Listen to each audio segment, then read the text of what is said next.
छाया डायन का। यह कहानी एक ऐसी जगह की है जहाँ सूरज डूबने के बाद कोई भी जाता है तो वो जिंदा वापस कभी नहीं आता।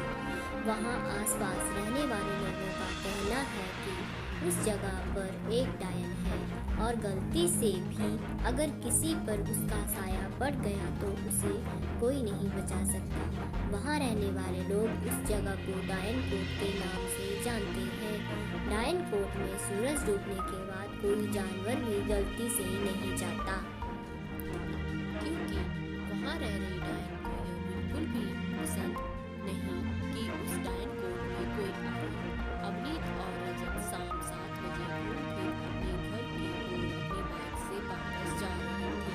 तभी रजत ने अवनीत से कहा, अबे भाई बाइक रोक जल्दी।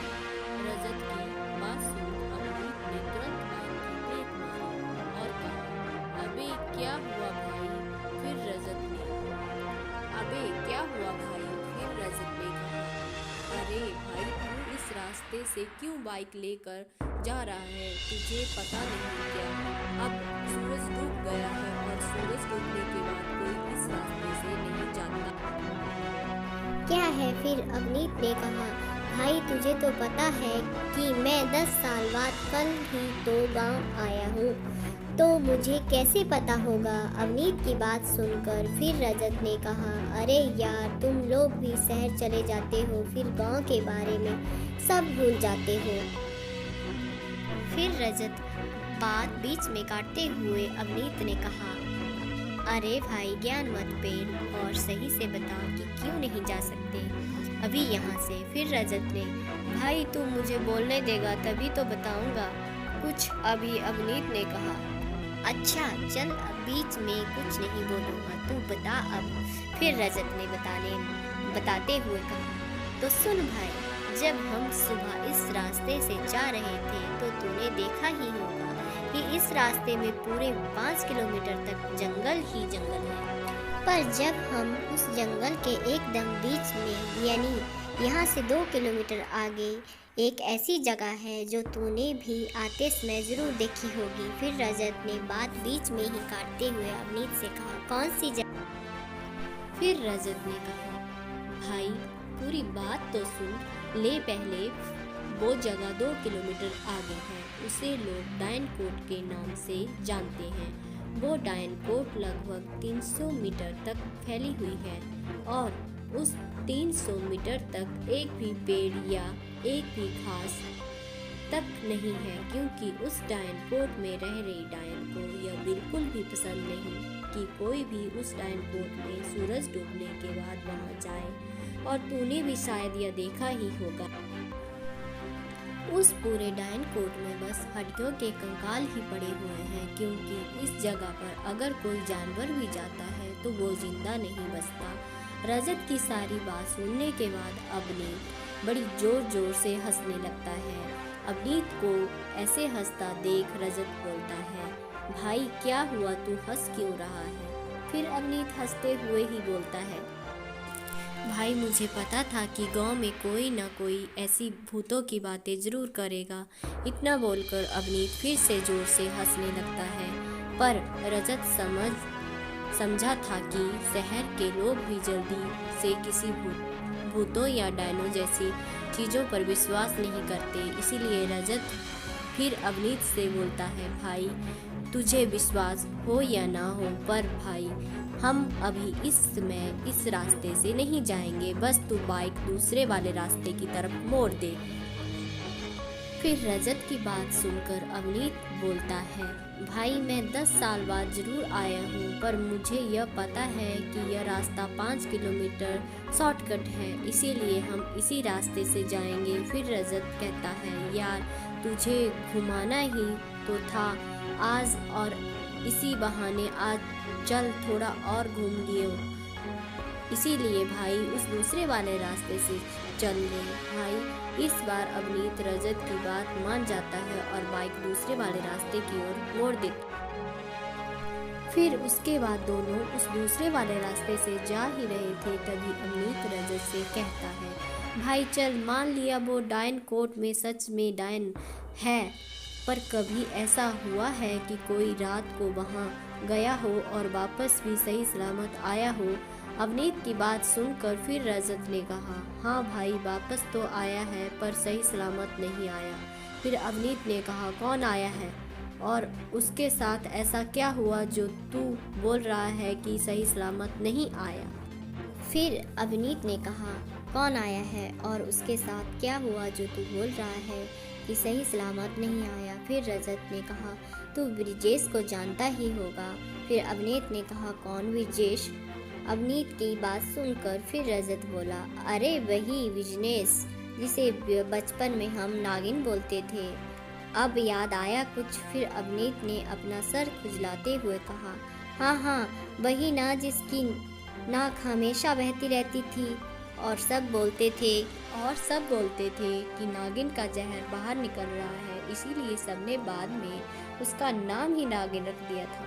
फिर रजत बोलता है, हाँ वही नागिन। फिर से रजत की बात बीच में काटते हुए अवनीत ने कहा, वही नागिन वहाँ से वापस आया था पर वो अभी सही नहीं है या नहीं? फिर रजत ने कहा, ना यार, वो अब बिल्कुल सही नहीं है। उसकी अब ऐसी हालत हो गई है कि कोई उसे नहीं पहचान सकता। बहुत बुरी हालत में है वो। अब पर कोई क्या करे? सबने उसे उस रास्ते से रात में जाने से मना करा था, पर उसने एक शर्त के चक्कर में अपनी पूरी जिंदगी बर्बाद कर ली। उसकी शादी भी होने वाली थी, पर ऐसी हालत होने की वजह से उसकी शादी भी टूट गई। पर अब हम क्या कर सकते हैं? फिर रजत की बात खत्म होते ही अवनीत बोलता है, पर उसे हुआ क्या? तू बार बार बस यही बोल रहा कि उसने अपनी जिंदगी बर्बाद कर ली, पर उसके साथ हुआ क्या है यह भी तो बता। फिर रजत बोलता है, तो सुन भाई, अब इसके आगे की कहानी में क्या होगा यह बहुत ही दिलचस्प है। रजत की सारी बात सुनने के बाद फिर अवनीत ने कहा, पर उसे हुआ क्या है? तू बार बार बस यही बोल रहा है कि उसने वहां जाकर अपनी ज़िंदगी बर्बाद कर ली, पर उसके साथ हुआ क्या यह भी तो बता। फिर रजत बोलता है, तो सुन भाई, यह बात आज से लगभग 1 साल पहले की होगी। उस दिन शाम के समय जब 4-5 लड़के गांव के चौराहे पर बैठे मस्ती कर रहे थे और नागिन भी उसमें उनके साथ ही था, पर बातों ही बातों में उस डायन कोट की बात छिड़ गई। पर उस बात पर नागिन का कहना था कि डायन कोट में कोई डायन नहीं रहती। इस बात में काफ़ी देर तक बहस चली। तभी हमारे ही गांव के राहुल ने नागिन से कहा, नागिन तू नहीं मानता ना कि उस डायन कोट में कोई डायन है? फिर नागिन ने कहा, ना मैं तो नहीं मानता, ना मुझे ऐसी भी कोई बात पर विश्वास है। फिर राहुल ने कहा, चल आज देखते हैं तेरे अंदर कितनी हिम्मत है। रात 8 बजे उस रास्ते को अकेले पार कर लेगा, तब हम बोलेंगे तू सच में हिम्मत वाला है। हम सब वहाँ बैठे बैठे दोनों की बातें सुनने जा रहे थे और हमें बस यही लग रहा था कि दोनों बस मजाक कर रहे हैं और कुछ नहीं। पर फिर आ जाओ और मुझे क्या मिलेगा? चल ठीक है। फिर लगी 2000 की शर्त, अगर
बाइक स्टार्ट करके निकल गया।